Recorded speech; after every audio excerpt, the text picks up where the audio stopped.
And it's Monday afternoon, 4 o'clock Eastern Time, whatever time zone you happen to be in, listening to the show. Welcome to the Sports Wagering Zone. I'm Chris Pardo. I'm here in Charlotte, North Carolina, coming to you live on the I-95 Sports and Entertainment Network, as well as podcasting on most of your major podcast platforms, such as Amazon Music Podcast, Apple Podcast, iHeartRadio Podcast, and many, many more as well. I could spend most of the rest of the show talking about all the various platforms that we're on. So it's very easy for you to get a hold of us. So welcome to the show. And once more, thank you very much for listening. Our numbers, I'm looking at the numbers this morning. They've really jumped up very well. That's up to you guys. You guys are doing a great job on it. We now have 27 states that have legalized betting. The latest one to come into the fold was Arizona last week, waiting to come in, already passed the legislation, just waiting for the governor to finish his lunch or whatever it is, and for him to sign the bill from Maryland. That will be the next one coming on board. So there are many, many millions of new bettors coming on board every day. And what that means, very helpful, because here at the show, we are contrarians. Most of those new bettors will be casual, recreational bettors. Sometimes people that would like to bet, but, they're afraid to go down the corner to see One-Fingered Jim or, whatever, Knuckles, before they want to make a bet. They don't want to get involved in that. But now that it's legal, they figured, hey, now I can do it. Maybe I'll try a little bit here, a little bit there. And generally speaking, according to all the data that's out there right now, and this is data that has been known by the sports books for many, many years, the general public loves to bet certain ways. They're well aware of it, and they kind of raise or lower their numbers according to these situations. Primarily, they love to bet on favorites. They love to bet on home teams, and they also love to be getting a lot of action. They like a lot of runs scored. They like a lot of goals scored. They like a lot of touchdowns. They like to go for the over. They love to see things like that. They don't want to sit back and watch a beautiful pitching game of a 1-0 game. No, they want to see a game with 5 or 6 home runs in it. And that's the general idea of the way the general public, the recreational bettor, that's the philosophy, the psychology that they are involved in. And we all know this. And of course, the sports books know it, and they adjust the line according to those norms. And I'll tell you, they've been here for decades. They know what they're doing. I think they got the right idea. So if you're a contrarian bettor, just as we are here at the show, it's going to be good news for us right down the road, because they will be leaning to all those different situations. So welcome to the show once again. I just want to remind you, I'm Chris Pardo. I'm here in Charlotte, North Carolina, coming to you live on the I-95 Sports and Entertainment Network. That's what we're here for. We're here to talk about the various different things that are going on. We'll talk about what happened yesterday as far as betting is concerned, kind of bring you up to date as to how well the various situations are working as far as the favorites and as far as the underdogs, kind of give you the totals on those games as well. So, that's what's very important to us over here. So we're going to talk about that. And also we're going to spend a time talking about a couple of games that are going to be played tonight on baseball, 2 games that we've chosen from the situation. And these are games that are number one. They're the line movements. We've been following them. And also by following the line movement, you find out where the pro bettors, where their money is going. The 2 games we're going to be talking about are the Cardinals against the Washington Nationals, the Brewers against the Padres. Those are the 2 games that we'll go into in-depth analysis on and take a look and see what is going on with them as well. But to begin with, as always, if you've listened to the show before, you understand that one of the first things we do is we take a look at what happened yesterday in the world of sports as far as betting is concerned. To start off with, in the National Hockey League, the favorites, they went 4-2. Favorites have been very big in hockey this season, doing very, very well. But there were a couple of upsets. The Sabres were a plus 240 on the money line against the Penguins, and the Canucks were plus 310 on the money line against the Maple Leafs. The overs went 3-2-1. That one push was on the Pittsburgh-Buffalo game. The number was 6, and it kind of stayed right there. But the unders still lead. They're at 338 to 317, which is a little over 51.5%.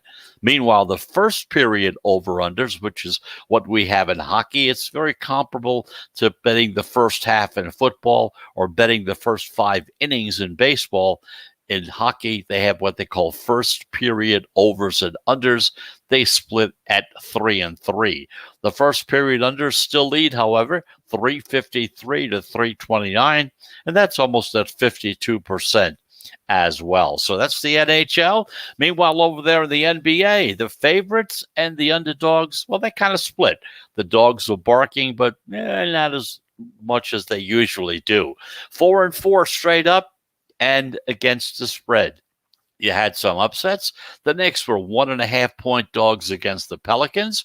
The Heat were 5-point dogs against the Nets. The Hornets were 4.5-point dogs against the Blazers. And the Kings were 8.5-point dogs against the Mavericks. But the favorites still lead, 422 to 408. And that's a little almost 51% at that point. The unders are 5-3, but the overs, they still lead, and they're at almost 50.5%. So that's the NBA, the stats as far as they're concerned. Meanwhile, over there in Major League Baseball, the dogs barking loud and clear, 9-5. You had upsets by the Rays, plus 210 on the money line against the Yankees. The White Sox, a minus 103 against the Red Sox in game 1. Now you say, well, how could it be a dog if it's a minus 103? Well, it started out as a dog and then was flipped over and became a favorite. 103 is not a bad deal. You're only laying $3 or into $100 on a bet. So it's really within that same parameter. That's game 1, White Sox against the Red Sox. The Rangers were a minus 102 against the Orioles, and the Mariners were a plus 112 against the Astros. The Diamondbacks, they were a plus 130 against the Nats, and the Giants, a plus 128 against the Marlins. The Pirates, plus 175 against the Brewers. The Padres, 115 against the Dodgers, and the Braves, a 125 against the Cubs. The White Sox, Red Sox, game 2 closed as a pick'em. Now, the favorites, they still lead in baseball, 110 to 109, very close. 50.2% is the number. The unders went 11-3-1 yesterday. The only push you had was on the Astros-Mariners game, which was at 9.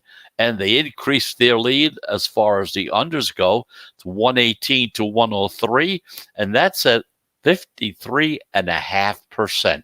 So that's a rundown of everything that happened yesterday as far as betting was concerned in major sports. Of course, understand something that those games were all played yesterday.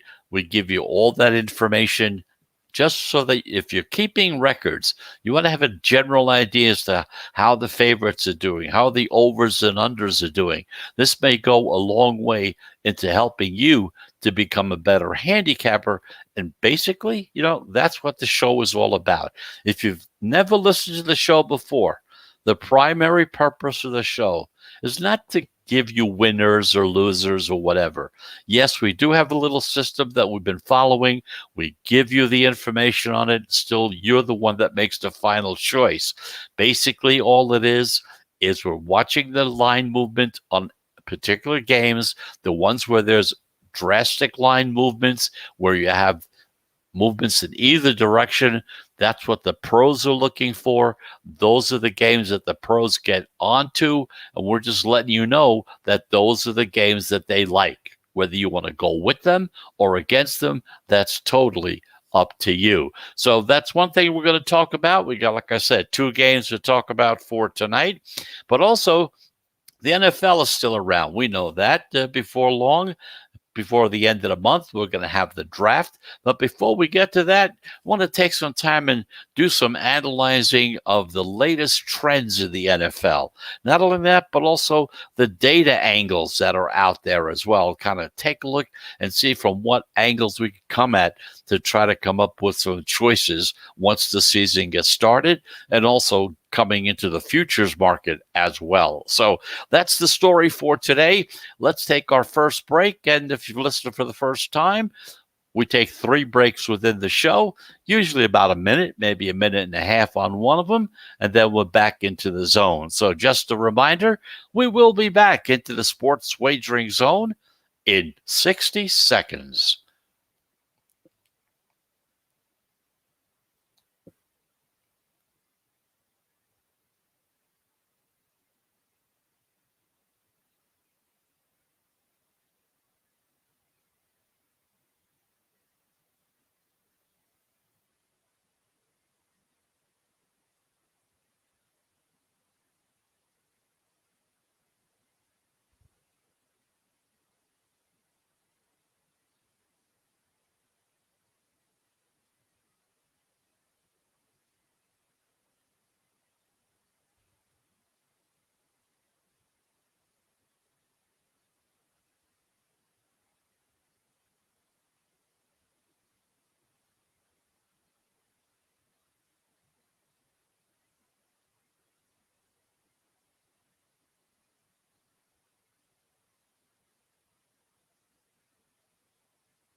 And welcome back. You're back in the sports wagering zone. I'm Chris Pardo. I'm here in Charlotte, North Carolina, coming to you live on the I-95 Sports and Entertainment Network, as well as Blackjack TV online. And also, of course, we're on podcasts, especially on Apple Podcasts, Spotify, Amazon Music, iHeartRadio podcast. We're on all of those as well. So thank you for listening.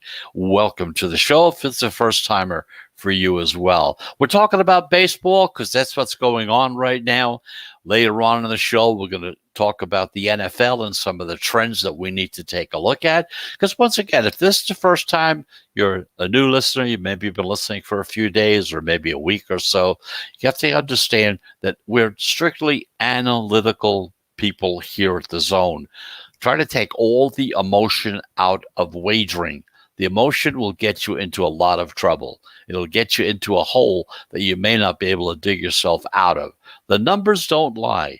You go over the trends, you go over the numbers, the things go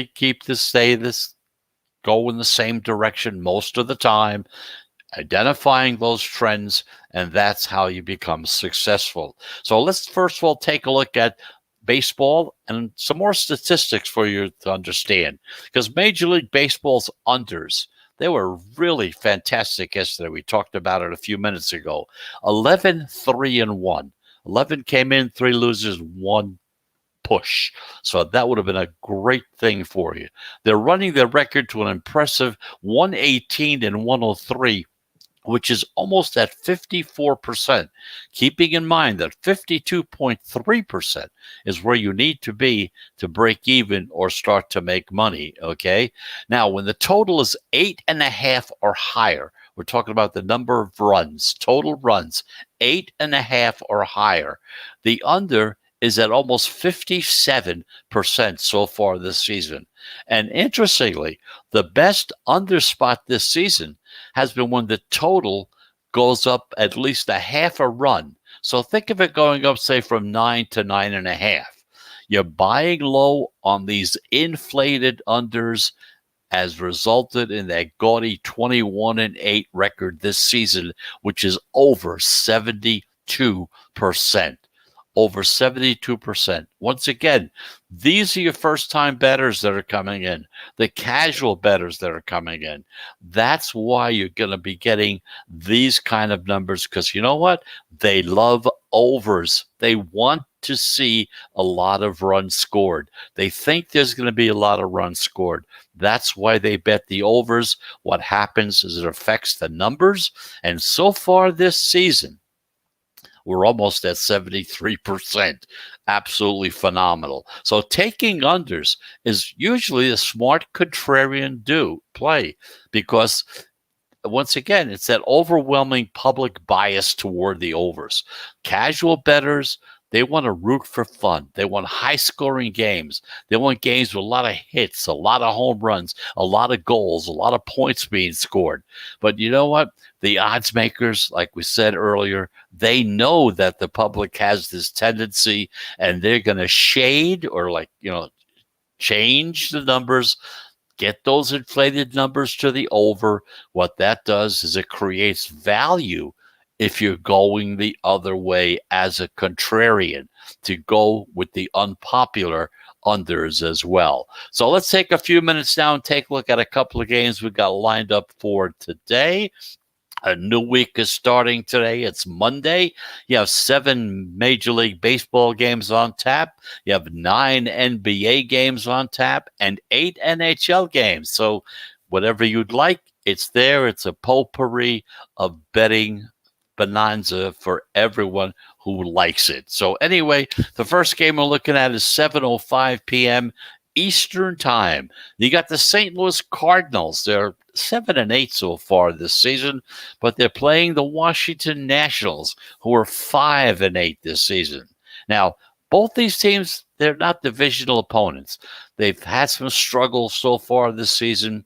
In fact, they're going 4-6 over their last 10 games. The Cardinals, well, they just dropped 2 of the 3 games against the Phillies, while the Nats split their 4-game set against the Diamondbacks, the Snakes.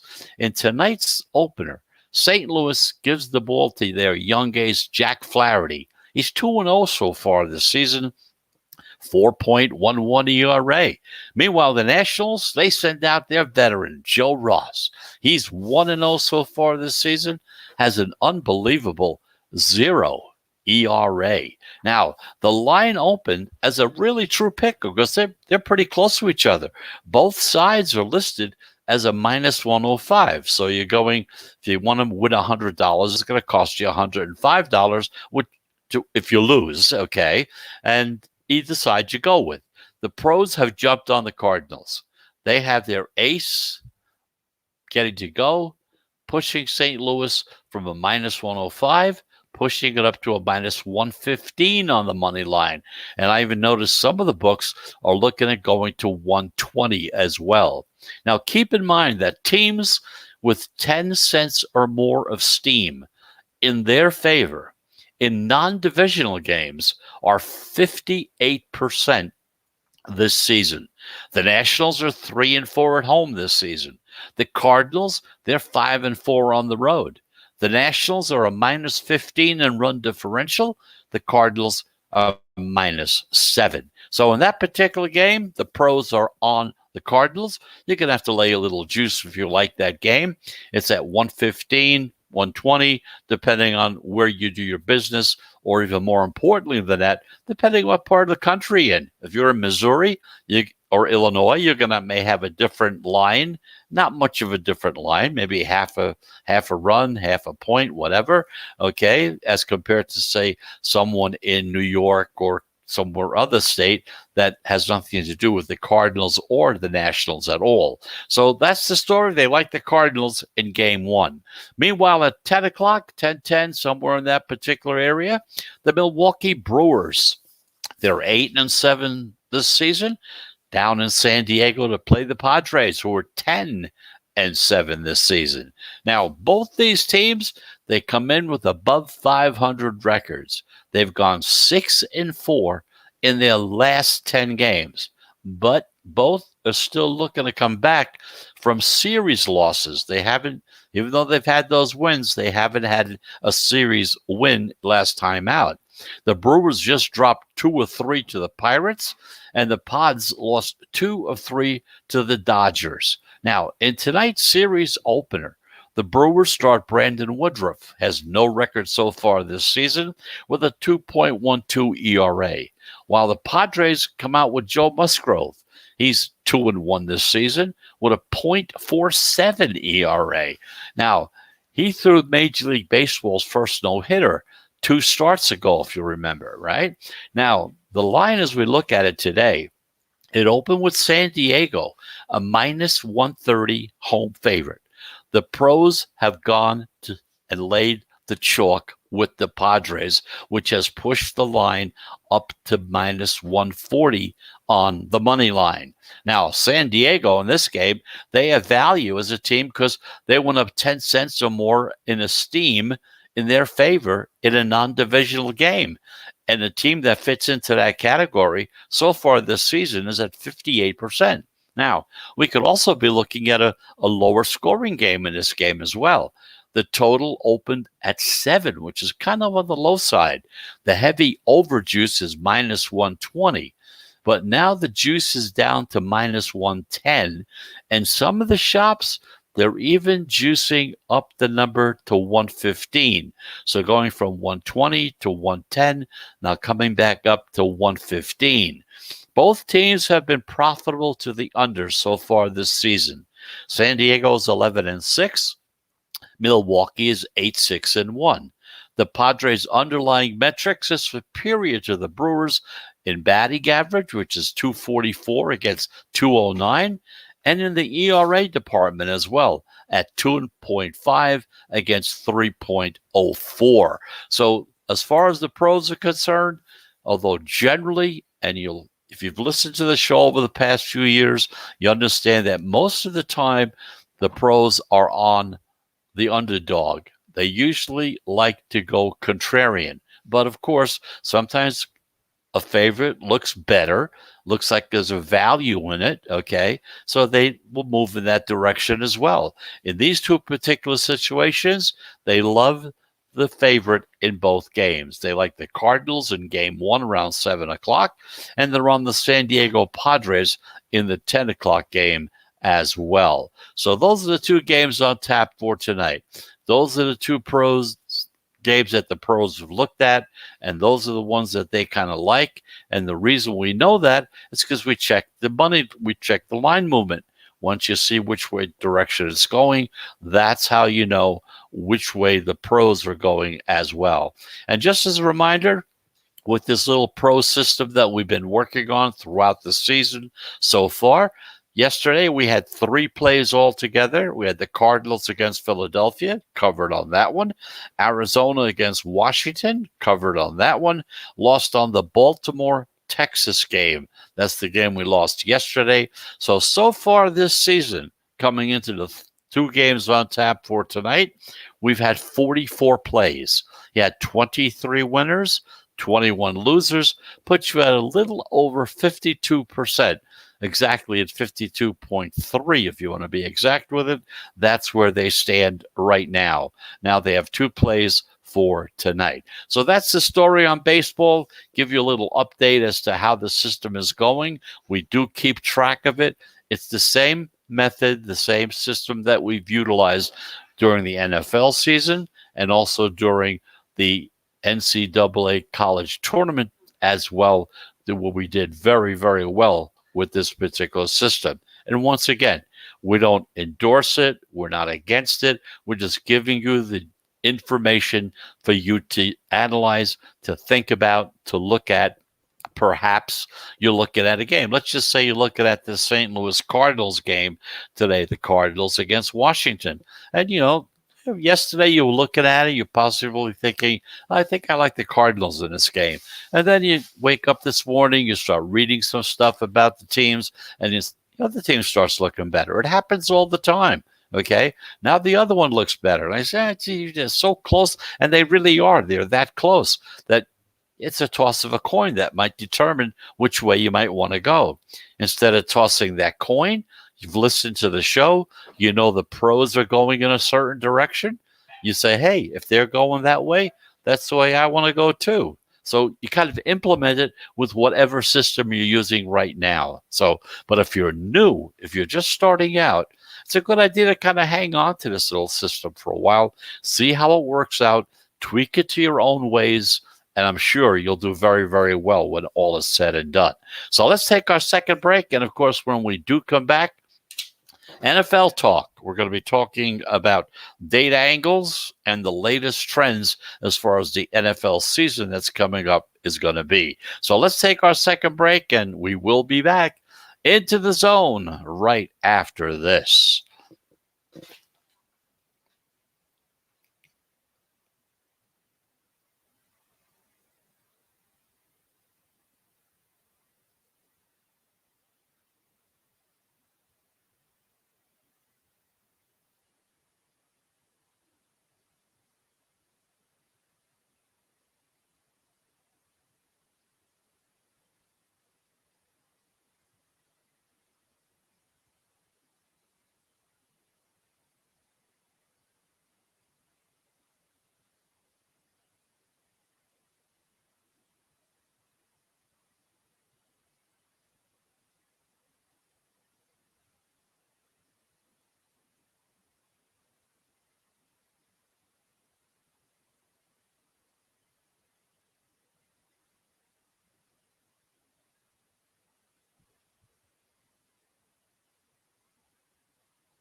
And welcome back. You're back in the sports wagering zone, coming to you live from Charlotte, North Carolina, right here on the I-95 Sports and Entertainment Network. Thank you very much for listening. We totally appreciate it, really. No doubt about it. Okay, so we want to take a look at the NFL because it's coming up. Before you know it, you're going to have the draft coming up in a week or so, and then things will kind of calm down a little bit. Placements will start taking place. Players will start finishing up their contract negotiations. You'll get a better idea as to where everyone is going and know exactly where they're going to be. So that at that point in time, you can start making your futures bets, take a look and see what that's going, or you could start doing your homework towards the upcoming season. Because, before you know it, it's here. You wake up, the camps open up, you say, I'll wait a little bit longer. I'll get this stuff done when it comes time. Then you wake up, it's opening day, the first games have started, and you're still behind the 8 ball. So you want to get started real early. It's very, very important. And how you can use data angles or trends is very important as well. And you say, well, what are data angles? Well, data angles, that's where you take records and stats from a different season, and it kind of gives you insight as to which teams might be better or which teams might be worse in the season that's coming. And because of them, okay? And they're usually very predictive. It's very, very statistically correct. For example, Tampa Bay, they were a glowing example of a potential breakout team at this time last year, okay? The Bucs were due for a resurgence. Even before Tom Brady came, that proved to be a prophetic and very prophetic response. And of course, you see how it turned out, okay? Especially if you had some futures wagers involved. I hope to find similar results in this year's teams as well, so we start doing our homework early as possible. And you want to know Why is analysis of the quality and quantity of teams because of their won-loss records by various means, why it's so impactful? Because I've always felt that the NFL, unlike any other league, teams can make quick positive or negative turnarounds from one year to another. They can go from first to worst or worst to first. It's really not unusual. I'm sure you've seen it through the years. And not like the NBA or the NHL.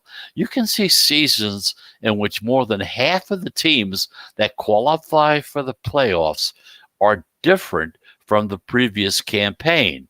Now, I believe this is parity. And that's what contributes to the league's popularity and why everybody loves the NFL. Though there are exceptions, and they're out there, like New England's long run of success.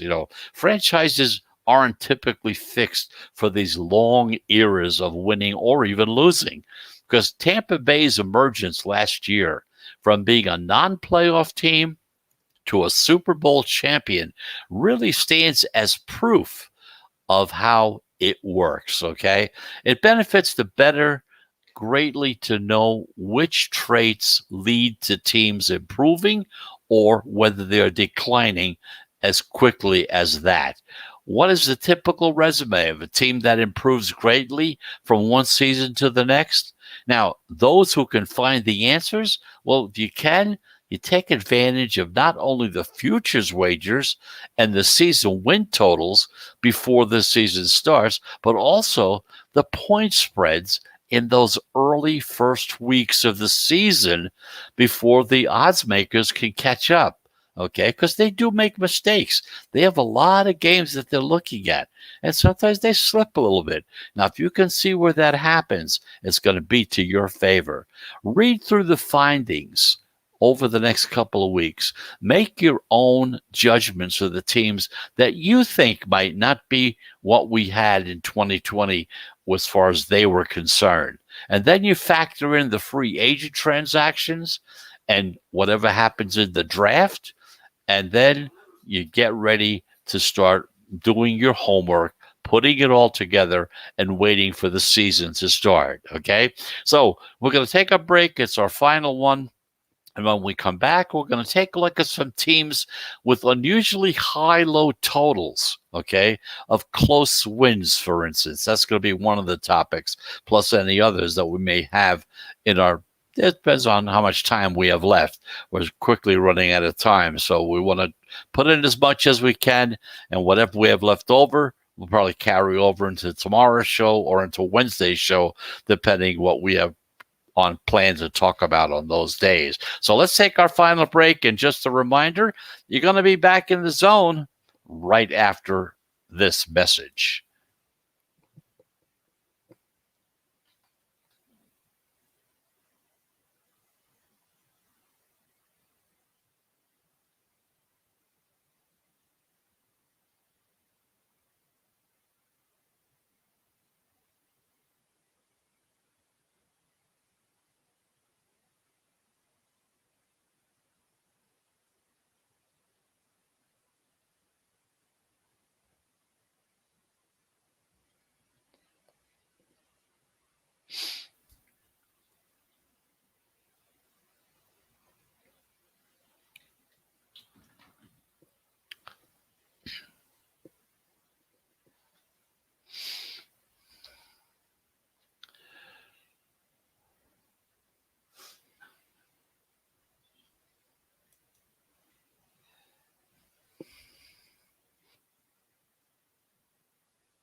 And welcome back. You're back in the sports wagering zone. I'm Chris Pardo. Thank you very much for listening. Coming to you live on that I-95 Sports and Entertainment Network and on various podcast platforms as well. We're talking about data angles in the NFL. We're a data-driven society. There's no doubt about that.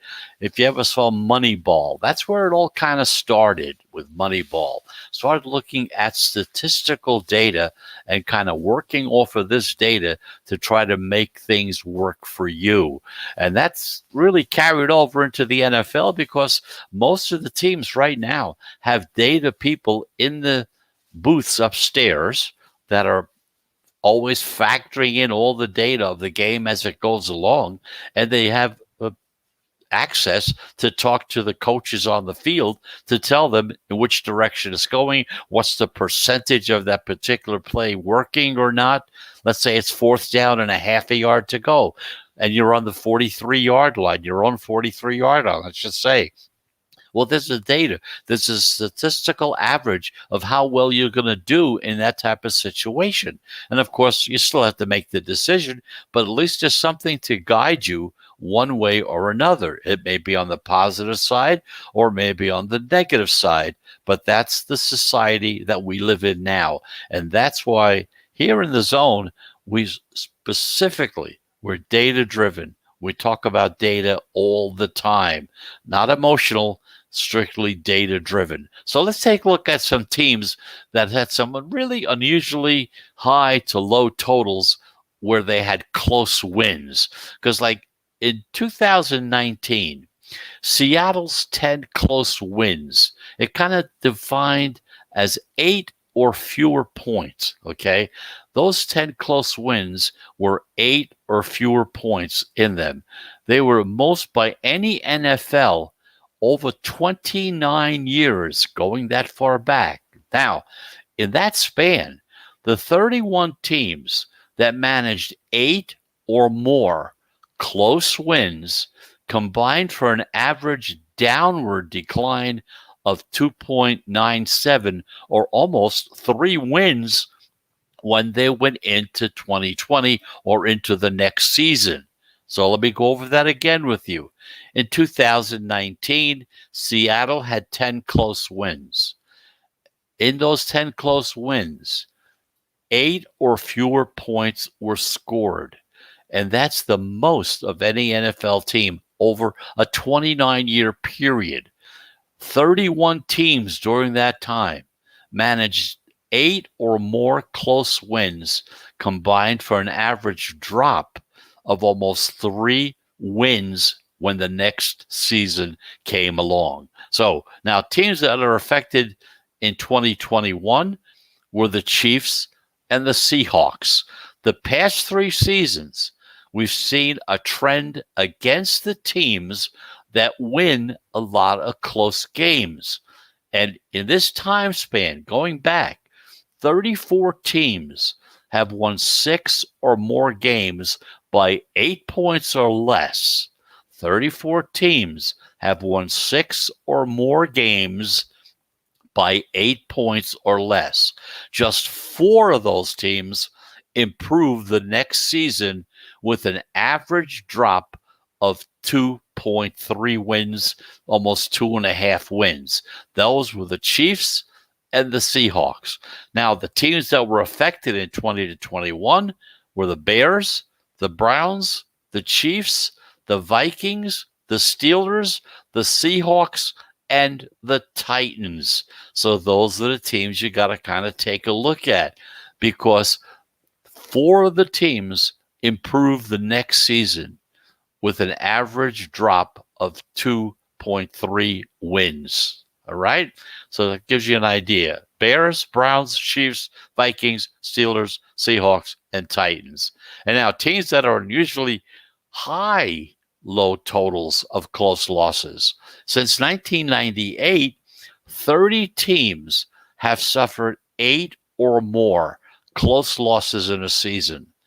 And that's defined as 8 or fewer points. Their combined average of improvement the next season was 3.7, almost 4 wins, with 28 improving.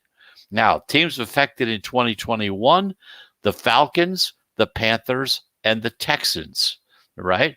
There have been 61 teams since 2008 that went into the next season after they lost 6 games by 8 or less points. Now, of those teams, 49 improved their won-loss records, including 27 by 4 or more wins. The average improvement of those 61 teams was almost 3 wins. The Colts and the Buccaneers improved by 4 wins from 2019 to last year. Now, the teams affected in 2021 are the Falcons, the Panthers, the Broncos, the Texans, the Jaguars, and the Chargers. So we're going to go over these numbers, these teams in future shows. This is just kind of a brief outlook as to what we're looking at. We're trying to find some data and trying to see how certain things have happened over the years. Try to see if those things, how will they affect the teams coming up this season. That's the whole point of it. We're trying to see what happened before, take that data, put it together. This way we could try to figure out, get a little head start on what possibly may be happening to those teams in the current season that's coming up. So that's the story for today. Once again, I just want to go over the two games that we talked about for tonight in baseball. You got the Cardinals against the Nationals. And in that particular game, the pros are already on the Cardinals. And in the second game, which is the later game, we have the Milwaukee Brewers against the San Diego Padres. In that particular game, the pros are on the Padres as well. So that's the story as far as the baseball games for tonight. It's Monday. It's the start of a new week. I wish that you've had a very pleasant Monday so far, especially if you're in the Eastern time zone. If you're out on the left coast, you're about halfway through the day. You still got a little more to go. So I hope you have a very pleasant one as it comes on. If you're going to be betting today or tonight, again, I always wish you the best of luck. We want to see you win. We want to definitely make sure that you're showing a profit after the season's over. So until tomorrow at 4 o'clock, once again, Monday through Friday, we're here at 4 p.m. Eastern Time, Saturdays and Sundays, 11 a.m. Eastern Time. Good luck to you tonight. Have a very pleasant Monday evening, but more than that, try to have a profitable one as well. So until tomorrow at 4 p.m., I'm Chris Pardo. Thank you very much for listening, and have a very pleasant and profitable Monday. Goodbye, everybody.